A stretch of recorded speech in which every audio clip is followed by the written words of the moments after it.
Hello, welcome back to the channel. We have another standard deck which we got from the recent Worlds that's done in Las Vegas, and this is one of the top 10 decks, top 8 that we're going to refer to as to sort of an update for our domain archetype list, in which we take this route. We reference this from the deck played by Willie Edel. He's I think one of the top 8 finishers from Brazil. It's still a very good Hall of Famer player, despite that he's still very long in the game. And he will play this version, which I think would become one of the reference build in the future of this domain archetype, or the domain Atraxa ramp deck. So we're going to check what his choices, along with what are the new Wilds of Drain cards that was included, and a short discussion of the sideboard choices also.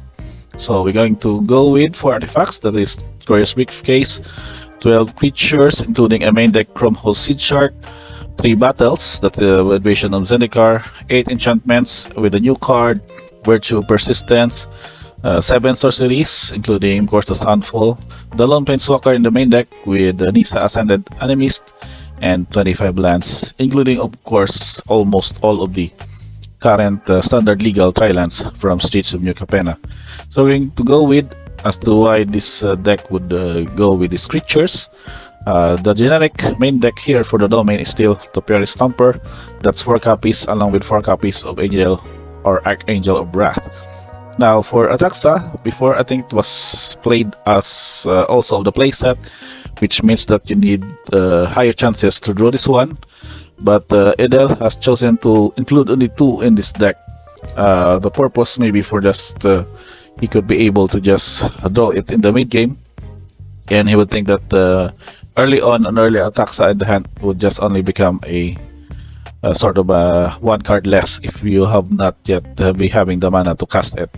So with only 2 of this feature, or the main feature of this deck build, what will be his other approach?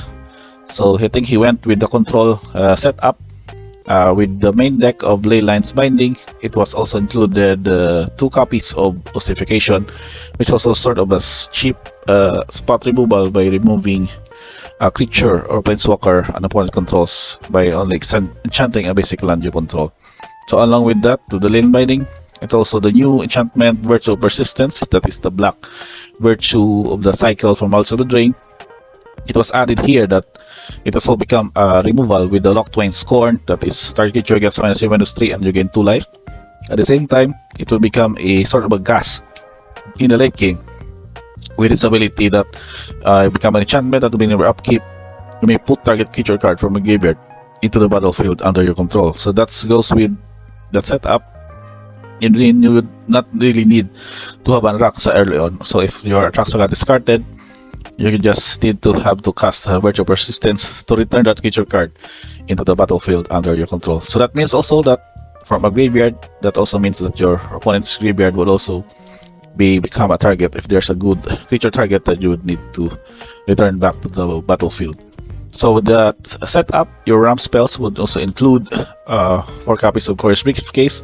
This would also not only goes to ramp you up by adding mana many-color, but in the late game, you can become a sort of a card draw with this ability that you can pay 1 of each color, sacrifice it, and you will draw 3 cards. With that setup, we also have the battle, which is also the generic ramp of this deck. The Invasion of Zendikar, which can search for basic lands and can flip into Awakened Skyclave, which has also become a threat for this deck. Now for the sorceries, in which the multi-purpose card is the Herd Obligation, which can search for a basic land to fix and to not miss your 3rd land drop and also gaining life.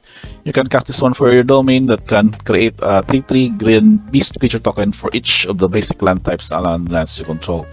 So early game and mid game would also suffice to this one as being a powerful top deck in this deck build. And for that added board control, we have 4 copies of Sunfall. Sunfall will only exile all creatures, but also you can incubate X, where the incubated number is equal to the number of creatures exiled this way. So you can also have this one as a threat, as a protection token. For this one, you can have this incubator token that can flip into a protection equal to the power of the exiled number of creatures. So with that setup, we have the lone Planeswalker main deck of this deck, which is Nissa Ascended Enemies. It has its ability that can create an XX Direction Horror, which X is the loyalty. It can also become a destroy effect with -1, destroy target artifact or enchantment, or sort of an overrun effect with -7. Until end of turn, creatures you control would get +1/+1 for each forest you control and gain trample for that build. And these choices, along with the almost complete tri-lands from Capena, is a combination of channel lands like Push Dew. We also have a fix with brush lands, of course the basic lands, forest, islands, and also Mirex, that's a lone copy. We also have a basic mountain, a plains, 3 copies, Raffin's Tower, of course, Parasite Quarters, Swamp, 1 copy, Proving Ground, and that composed of the 25 mana land for this build. Quick rundown of the sideboard, since they are mostly the choices of Edel, is just you just go with the hard counters or go with the Planeswalkers and spot removals and switch your gameplay that can sustain in the mid game against other mid-range or control decks. So we have the 3 copies of the Sinful Stroke that can also counter opposing Atraxa, opposing threats that goes with 4 mana cost or greater. We have 1 copy of Go for the Throat as an additional spot removal, maybe for aggro. 2 copies of Negate against also for Mirror, also for control, and other mid-range decks that cast non-creature spells. 2 copies of Sunset Delivery, so what it does is, well, you can have to gain 4 life. You can create 1/1 white human creature tokens and draw a card. So this is for the aggro matchups. 2 copies of Strangle Fearback, so this is more of a support creature that if you paid additional green up to 3 times as it enters the battlefield, you can have these additional effects that can destroy enchantments or artifact. You can exile target player's graveyard, or you can gain 4 life. So in either way, it can become as a good sideboard against mid-range, against aggro, and even against control. And additional is 1 copy Depopulate for the aggro matchups. It's a 1 mana cost cheaper than that of Sunfall, but can also destroy all creatures or Wrath of God effect against your aggro matchups. And also 2 copies of Wandering Emperor, a sort of utility Planeswalker, can also be good in aggro, can also be good in mid-range, and also in control. And I think this is last for this setup against heavy counter control decks. You can have Terranax as an additional win condition that can win by attacking or toxic poison effects, or just plainly attacking for an 8/8, as this spell can be countered and probably very problematic, especially if your opponent has no instant effects to deal with this creature. And last but not least, the average mana is going with 4.51. That's pretty mid-range for our deck ramp domain that has such as this build, but it's naturally aligned as it can sustain most with a lot of these mana ramp and mana fix depending on this build. And you can see here, it's almost equal on all the 5 colors, but it's plainly between green and white, whereas the others are just an additional color that can still be supported with the mana setup of this deck. And last but not least, your tokens. So we have Beast token, Citizen token, Human, Creature, Incubator with a Prediction Back, Prediction Horror, Prediction Might for Mirex, and Samurai token for the Wandering Emperor. So pretty much that's it for this build.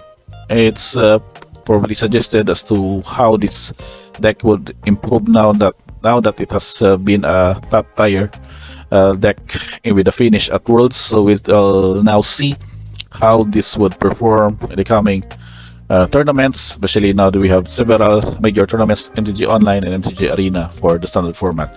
So I guess that's pretty much it. Overwrap for Domain Ramp by Willie Adele from Worlds. Thank you for checking this video. Don't forget to like, subscribe, and see you on the next one.